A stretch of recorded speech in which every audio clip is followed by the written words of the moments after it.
નમસ્કાર, જય શ્રી કૃષ્ણ, હર મહાદેવ મિત્રો. મારું નામ છે પ્રિયાંક અને તમારા બધાનું સ્વાગત છે તમારા ખુદની ચેનલ સ્ટેટ્સ ઓફ ગુજરાત ઉપર. તો આજે છે ને જે લોકો ખેતી સાથે કનેક્ટેડ હશે ને એમને આ વિડીયો જોવાની બહુ મજા આવશે. આજે આપણે મગફળીના પાક વિશે થોડી માહિતી મેળવશું. ક્યારે એને કાઢવો જોઈએ, ક્યારે એને તૈયાર થાય છે, તૈયાર થઈ ગયા પછી એને કાઢ્યા પછી શું પ્રોસેસ હોય છે વગેરે બધી ટોટલી ઇન્ફોર્મેશન આપણે મેળવીશું. તો ચાલો કોઈ જ ટાઈમ પાસ કર્યા વગર ફટાફટ આપણે વિડીયો સ્ટાર્ટ કરીએ. કદાચ પાછળ તમને ઓપનર ને બધું દેખાતું હશે, ન દેખાતું હોય તો હું ઉતરીને તમને ફટાફટ બતાવું. તો ચાલો આજે આપણે જોઈએ મગફળીના પાકનો આ વિડીયો. અને જો ચેનલમાં વિડીયો જોવો ગમે તો ચેનલને ભૂલ્યા વગર સબસ્ક્રાઇબ, વિડીયોને લાઇક, બેલ આઇકનને પ્રેસ કરી લેજો, જેથી આવનારા તમામ વિડીયો તમને મળતા રહે આ ચેનલ ઉપર.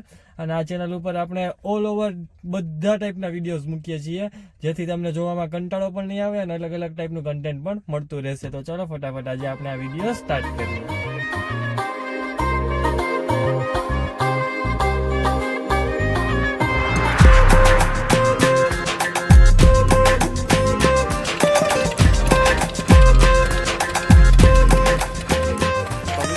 ગાડીની બહાર આવી ચૂક્યો છું અને એક્ઝેક્ટ અહીંયા પાછળ તમે જોઈ શકો છો. હું તમને ઝૂમ કરીને પણ બતાવું. અહીંયા ઓપનર ચાલી રહ્યું છે ને અહીંયા માંડવીનો ઢગલો છે અને આ છે અને માંડવીનો ભૂકો કહેવાય છે. તો ચાલો બધી જ એના વિશેની આપણે માહિતી આપણા કલા બાપા પાસેથી મેળવીએ. તો ચાલો આપણે ફટાફટ ત્યાં જઈએ, થોડીક માંડવી ટેસ્ટ કરીએ, દાણા કેવડાક છે જોઈએ. અને અહીંયા તો બહુ ઉડી રહ્યું છે, પવન આમ છે એટલા માટે. તો ચાલો ફટાફટ જઈને આપણે બધી ઇન્ફોર્મેશન કલેક્ટ કરીએ. તો મિત્રો આ છે આપણી માંડવી, તમે જોઈ લીધી. હવે એના અહીંયા પપ્પા અને બંને જો ખાઈ રહ્યા છે. તો દોડવા કેટલા છે ને બી કેવડા છે ને એ પણ જોઈ લઈએ. પેલા બાપા તમારા અનુભવ મુજબ આ બી છે એ બરાબર છે, કેવડા છે, કેટલા જોવા જોઈએ કે નાના છે? બી કમ્પ્લીટ છે, સારી રીતે જ છે, ઉપજ હારામારી છે. હા, માંડવી ફૂલ ઉતારાની માંડવી છે, 15 ઉપરનો ઉતારો છે આ માંડવી. બરાબર. અને આપણે પહેલા ચાલો તમે કીધું 15 ની ઉપર હમણાં તમે બોલ્યા, તો પહેલા આપણે માંડવી થઈ જાય કમ્પ્લીટ ખેતરમાં, પછી એની પ્રોસેસ શું હોય એને કાઢવા માટે અને કેટલા દિવસ એને રહેવા દેવી જોઈએ? 100 થી 120 દિવસ રહેવી જોઈએ ઉગાડ્યા પછી. હા, ઉગાડ્યા પછી એની વાવેતર થયું 100 થી 120 દિવસ રહેવી જોઈએ. ને પછી માંડવી ટ્રેક્ટરથી પાડે. હા, ટ્રેક્ટરથી પાડી પાથરા કરે. 5 થી 6 થી પાથરા હુકાય પછી આ રીતે થ્રેશર હાલે, ઓપનર હાલે અથવા થ્રેશર હાલે, જે તે આખું હોય આખી હકાય. ને આ માંડવી હારામારા ઉતારાની માંડવી છે ને ફૂલ પાક છે. 25 થી 27 મણ માંડવી થાય. આ કેટલી? 25 થી 27 માં. ને ફૂલ ઉપજવાળી છે માંડવી.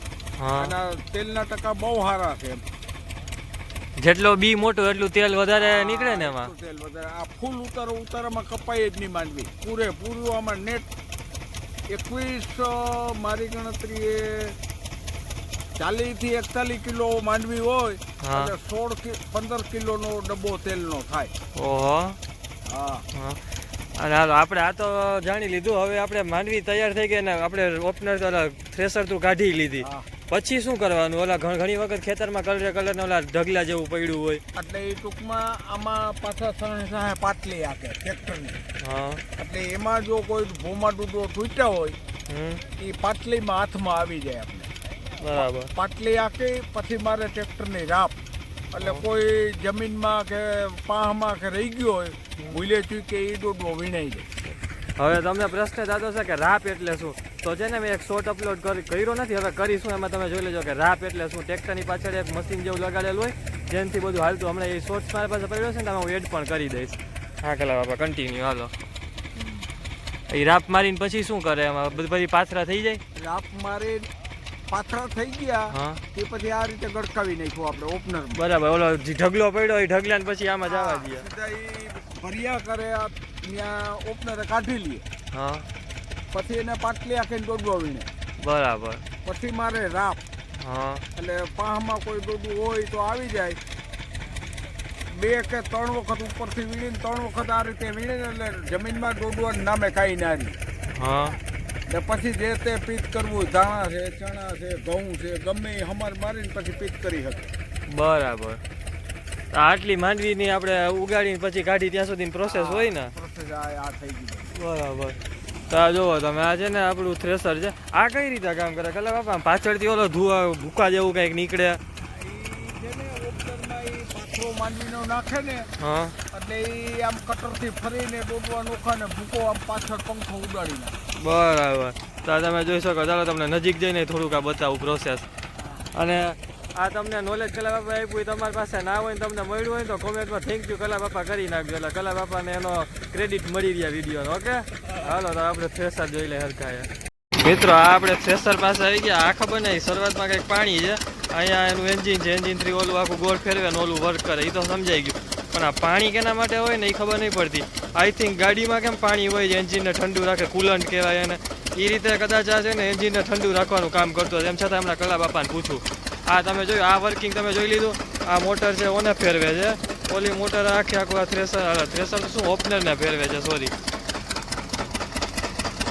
તમે જોઈ શકો.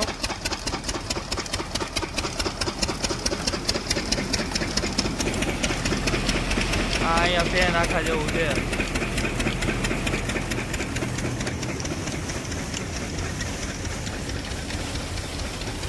ઉપરથી જી માંડવી નાખે ને એ અંદરથી માંડવી થઈને ઓલી સાઈડ આવી જાય છે. આ સાઈડ નકરો અહીંયા ભૂકો નીકળે. હવે થોડાક સિનેમેટિક લઈ લો, તમે સિનેમેટિક એન્જોય કરો.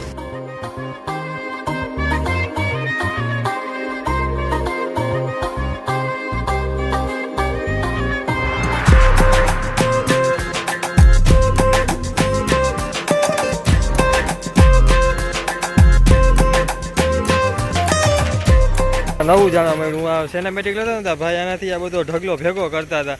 આને શું કહેવાય? ગોતું. અચ્છા, તો આ નવું જાણવા મળ્યું છે. આ ગોતાથી આ બધો ઢગલો આમ ભેગો થાય. આ તું ગોતું. અને આ જે આપણો માંડવીનો ભૂકાનો જે ઢગલો હોય છે ને એ આ ઢગલો. અને હવે મારે હજી એ પણ પપ્પાને પૂછવું છે કે કલા બાપાને જ પૂછીએ આપણે. આ ઢગલો તો અહીંયા થઈ ગયો, આ તો હાલો વેસ્ટેજ જ હોય છે, કારણ કે આ જે ભૂકો ઉપડો હોય છે એ જ હોય છે. આ તમે જો આવી રીતે અહીંયા એને ભેગો કરતા હોય છે. અને અહીંયા ભેગો તો કરી લીધો, પછી હવે આનો યુઝ શું થાય ને એ મારે પૂછવું છે. ચાલો પહેલાં એ પણ પૂછી લઈએ. અને બાકી આ તમે જોઈ શકો, આ આખો સીન હોય છે ખેતરમાં. માંડવી જ્યારે આવી રીતે ઓપનરમાં નીકળતી હોય ને ત્યારે ઉપરથી જો આ ભાઈ આવી રીતે નાખે છે, એ રીતે અહીંયા નાખતા હોય છે. અહીંયાથી માંડવી અલગ અલગ થઈને બહાર આવતી જાય છે, અને અહીંયાથી આ બધો ભૂકો બહાર આવી જાય છે.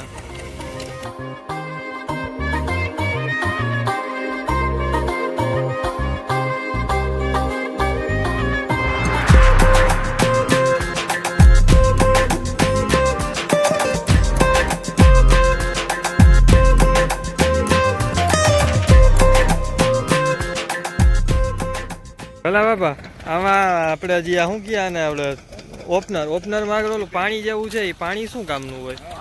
એન્જિન ગરમ ના થાય. બરાબર, પણ એન્જિનને ઠંડુ રાખવા માટે. અને હવે બીજો પ્રશ્ન એ કે ઓલો જે ઢગલો છે પાછળ એનો નકામો આ બધો, એને શું, એનો યુઝ શું? એને ઢોર ને ખાવાનો પાલો. બરાબર, ઢોર ખાય ટૂંકમાં, એનો બીજું કઈ થાય નહીં ને એનું તો. અને એને વેચી પાલો કહેવાય કે ભૂકો કહેવાય કે જે કયો બધાય ઢોર ખાઈ શકે. હા, અને કિંમત વીઘાની લગભગ 2. હા, બસ પ્રશ્ન એ જતો કે એનો પૈસા આવે વેચવા જાય તો 3 થી 4 હજાર વીઘાના 3 થી 4 હજાર. આપણે 10 વીઘા છે તો 10 વીઘાના કેટલા? 30,000 ની આજુબાજુ. 30,000 35,000 નાખી દો તો આવે કોરો ડૂચો છે. બરાબર. અને પલટી જાય બાય ચાન્સ વરસાદનો તો કપાય ને? તો કપાય. બરાબર. એટલે આપણે આમ નકામો કહીએ ને, પણ નકામો તો ના કહી શકે, કારણ કે એનાથી પૈસા આવે છે, અને જો પલટે તો પૈસા તૂટે. એટલે એ ઢગલો થઈ ગયા પછી એને સાચવવું હોય એ થોડોક ઇમ્પોર્ટન્ટ છે. તો આ તમે જોઈ લીધું, આ હતું આપણું આખું માંડવીનું વ્યૂ.